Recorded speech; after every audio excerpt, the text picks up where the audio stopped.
Good morning बच्चों। कैसे हो आप लोग?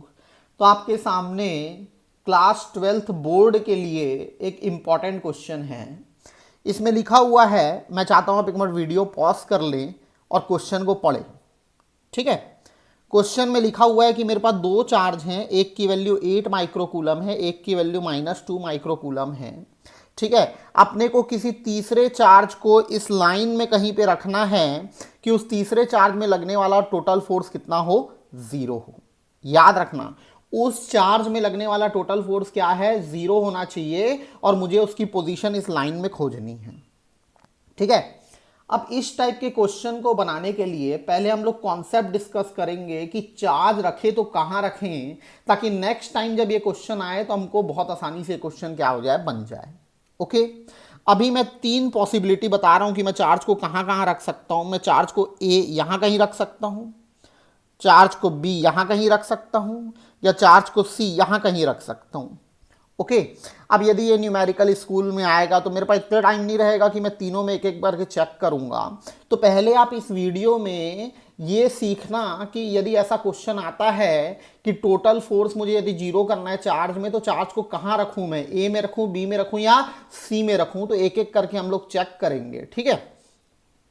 फिर उसका हम लोग एक कॉन्सेप्ट भी बनाएंगे, उसको समराइज करेंगे। ओके। चलो, ये एक चार्ज है Q1, ये एक चार्ज है Q2। ओके। मान लो कोई तीसरा चार्ज है स्मॉल q, उसमें लगने वाला मेरे को टोटल फोर्स क्या करना है? 0 करना है। तो मैं एक बार ए में रख के कैलकुलेशन करूंगा, एक बार बी में रख के कैलकुलेशन करूंगा, एक बार सी में रख के कैलकुलेशन करूंगा, उसके बाद समराइज करेंगे इस चीज़ों को। ठीक है। चलो बी से चालू करते हैं। अच्छा, टोटल फोर्स 0 होने की कंडीशंस क्या क्या होती हैं? किसी भी पार्टिकल में यदि लगने वाला टोटल फोर्स 0 हो तो उसकी क्या क्या कंडीशंस होती हैं? यदि उस पार्टिकल में दो फोर्स लग रहे हैं तो पहली कंडीशन ये होना चाहिए कि उसमें जो दो फोर्स लग रहे हैं उनका डायरेक्शन क्या होना चाहिए? अपोजिट होना चाहिए। क्योंकि फोर्स के डायरेक्शन जब तक अपोजिट नहीं होंगे तब तक टोटल फोर्स 0 नहीं होगा। हाँ या ना? तो चलो चेक करते हैं। मान लो मैंने Q को यहां पे रख दिया, मतलब मैं बी पे चेक कर रहा हूं, बी पे कहीं पे। ओके। मेरे को इसमें टोटल फोर्स 0 करना है। अभी इसको प्लस मान रहा हूं और इसको माइनस मान रहा हूं कि क्वेश्चन के हिसाब से एम यहां पे जो रखा है 8 वाला वो प्लस है और जो 2 वाला है वो माइनस है। ओके। और मेरे को इस पे टोटल फोर्स 0 करना है, बीच वाले में। चलो चेक करते हैं। ये वाला और ये वाला, इसको अभी 2 मिनट के लिए प्लस ले लेते हैं। खैर आप माइनस भी लोगे तो उससे कोई फर्क नहीं आएगा, डायरेक्शन में चेंज आएगा, बट आंसर आपका उसके बाद भी क्या आएगा? सेम आएगा। ठीक है। तो एनीवेज, ये प्लस और ये प्लस क्या करेगा? रिपल करेगा। तो ये रहा, ये प्लस वाला जब इसको रिपल करेगा तो फोर्स इधर लगाएगा। ओके। मेरे को इस पे लगाना है ना फोर्स, इस पे चेक करना है। अच्छा, अब ये माइनस है और ये प्लस है, माइनस और प्लस क्या करते हैं? अट्रैक्ट करते हैं। तो ये वाला जब इसको अट्रैक्ट करेगा तो फोर्स इधर लगाएगा, इधर लगाएगा। ओके। अब इन दोनों का डायरेक्शन देखो, इन दोनों फोर्स का डायरेक्शन क्या है? सेम है। और सेम डायरेक्शन के फोर्स कभी भी आंसर 0 नहीं दे सकते। मतलब मेरे को जो मेरा न्यूट्रल पॉइंट है वो बी में नहीं मिलेगा। ओके। क्योंकि पहली कंडीशन क्या है कि टोटल फोर्स 0 होने के लिए दोनों फोर्स का डायरेक्शन अपोजिट होना चाहिए। जबकि मैं देख रहा हूं कि यदि मैं बी में चेक करूंगा तो इसके और इसके कारण जो इसमें फोर्स लग रहा है उसका डायरेक्शन सेम है, इसलिए कभी भी आंसर 0 नहीं आएगा।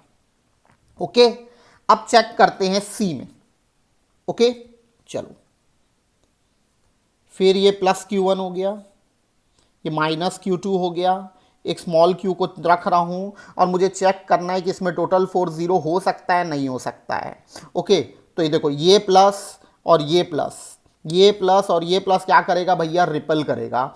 ये प्लस और ये प्लस क्या करेगा? रिपल करेगा। तो इस पे फोर्स ऐसा लगेगा। ठीक। ये माइनस और ये प्लस क्या करेगा? तो अट्रैक्ट करेगा। ओके। ये माइनस और ये प्लस क्या करेगा? अट्रैक्ट करेगा। तो इस पे फोर्स कहाँ आएगा? इधर आएगा। अब देखो, एक फोर्स ये रहा, एक फोर्स ये रहा, दोनों का डायरेक्शन क्या है? अपोजिट है। तो सी में शायद मिल सकता है। ओके। अभी ए को चेक करना बचा है। बी में तो नहीं मिलेगा, इतना कंफर्म हो गया। सी में मिल सकता है। अब ए में चेक करते हैं। ओके। फिर ये Q1 हो गया, ये Q2 हो गया, इसको प्लस ले लिया, इसको माइनस ले लिया। अब ए में चेक कर रहा हूँ।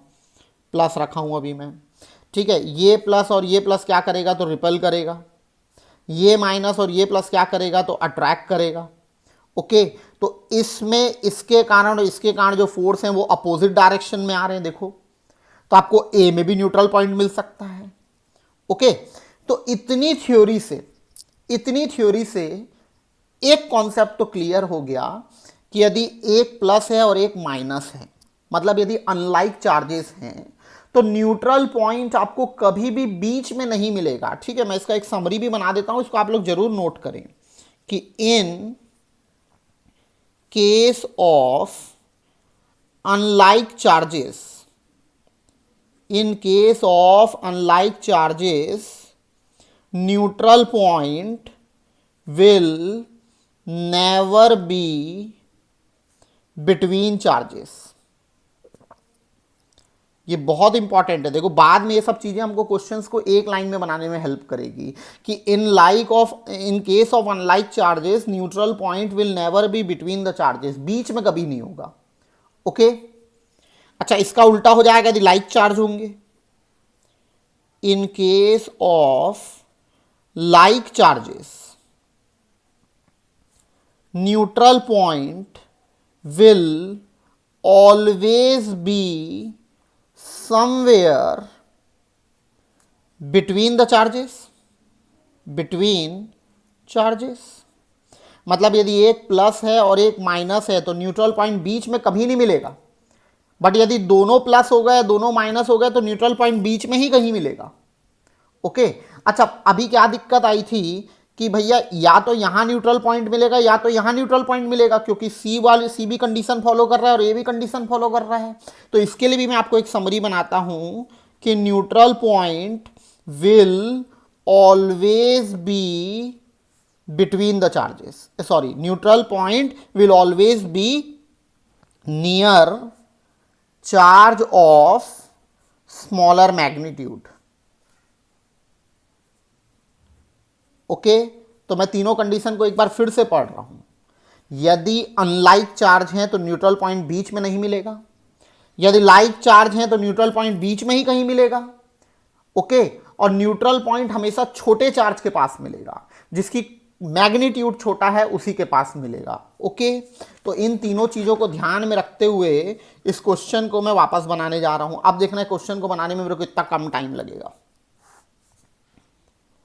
ये हो गया 8 माइक्रोकूलम, ये हो गया -2 माइक्रोकूलम, इनके बीच का डिस्टेंस दिया था 20 सेंटीमीटर। मुझे पता है कि न्यूट्रल पॉइंट यहाँ नहीं मिलेगा, या तो यहाँ मिलेगा या तो यहाँ मिलेगा। छोटू कौन है, तो 2 है, तो न्यूट्रल पॉइंट यहाँ कहीं पे मिलेगा। मान लेता हूँ ये डिस्टेंस x है, यहाँ पे एक चार्ज q रखा है, और हमारे क्वेश्चन के हिसाब से इस q में लगने वाला टोटल फोर्स क्या होना चाहिए, 0 होना चाहिए। मान लेता हूँ इसका नाम A है, इसका नाम B है, इसका नाम C है। माइनस और प्लस क्या करेंगे, अट्रैक्ट करेंगे, तो हो गया force on C because of B। ठीक है, प्लस और प्लस क्या करेंगे, तो रिपल करेंगे, ये हो गया force on C because of A। देखो अगेन दोनों फोर्स का डायरेक्शन क्या है, अपोजिट है। अब यदि मेरे को टोटल फोर्स ऑन C 0 चाहिए, यदि मेरे को टोटल फोर्स ऑन C 0 चाहिए, तो पहली कंडीशन तो मेरी फुलफिल हो गई है कि दोनों का डायरेक्शन क्या होना चाहिए था, अपोजिट होना चाहिए था। ठीक है, अब दूसरी कंडीशन क्या है, टोटल फोर्स तभी 0 होगा जब force on C because of B का मैग्नीट्यूड और force on C because of A का मैग्नीट्यूड, दोनों की जब वैल्यू क्या होती है, सेम होती है, तभी टोटल फोर्स क्या होगा, 0 होगा। क्योंकि आप जानते हो यदि 2 न्यूटन ऊपर है और जब तक 2 न्यूटन नीचे नहीं होगा तब तक टोटल फोर्स 0 नहीं होगा। बोले तो जब तक इन दोनों की वैल्यू सेम ना हो जाए तब तक टोटल फोर्स 0 नहीं होगा। ओके, अब मेरे को C और B के बीच में फोर्स निकालना है। फॉर्मूला क्या होता है, K mod of QC mod of QB upon CB square equal to K। फिर C और A के बीच में निकालना है तो mod of QC mod of QA upon CA का होल स्क्वायर। अब काट लेते हैं, K कट गया, QC कट गया, क्या बचा, mod of QB upon CB square equal to mod of QA upon CA square. इसको आगे लेके जाते हैं, QB की वैल्यू कितनी है, QB की वैल्यू बस लिखनी है तो 2 माइक्रोकूलम है। ओके, अपॉन CB कितना है, तो x है, तो x का स्क्वायर हो गया। क्यू ए में कितना रखा है, तो 8 रखा है, याद रखना सिर्फ मैग्नीट्यूड पुट करते हैं, अपॉन ये हो गया 20 प्लस एक्स का क्या हो गया होल स्क्वायर, और ये माइक्रो कूलम है इसलिए -6 भी आ जाएगा। ओके, तो थोड़ा और काट लेते हैं, ये कट गया 1 जा 4 जा, तो 1/x² will be equal to 4 upon 20 plus X का क्या हो गया होल स्क्वायर। ओके, अब स्क्वायर रूट ले लेते हैं, तो 1/x इज इक्वल्स टू क्या हो गया 2 अपॉन 20 प्लस एक्स, थोड़ा सा सॉल्व कर लेते हैं, तो 20 प्लस एक्स इक्वल टू हो गया 2x, तो x इक्वल टू हो जाएगा 20 centimetres. This is your answer. Okay, तो इन तीनों कंडीशन को आप बिल्कुल अच्छे से याद रखेंगे कि यदि ये अनलाइक है तो न्यूट्रल पॉइंट बीच में नहीं मिलेगा, लाइक है तो न्यूट्रल पॉइंट हमेशा बीच में कहीं पे मिलेगा। ओके, और आंसर हमेशा छोटू के पास मिलता है, छोटू मतलब जिसकी वैल्यू कम होगी। ठीक है, तो यहाँ पे या तो यहाँ मिल सकता था या तो यहाँ मिल सकता था, तो फिर मैंने देखा छोटा -2 है इसलिए यहाँ पे कहीं पे मिलेगा। ओके, अब मैं आपको एक होमवर्क देना चाह रहा हूँ, मैं चाहता हूँ आप इसी क्वेश्चन को फिर से बनाना, बट आप इसको 8 और इसको +2 लेके बनाना और फिर मेरे को आंसर बताना। So thank you.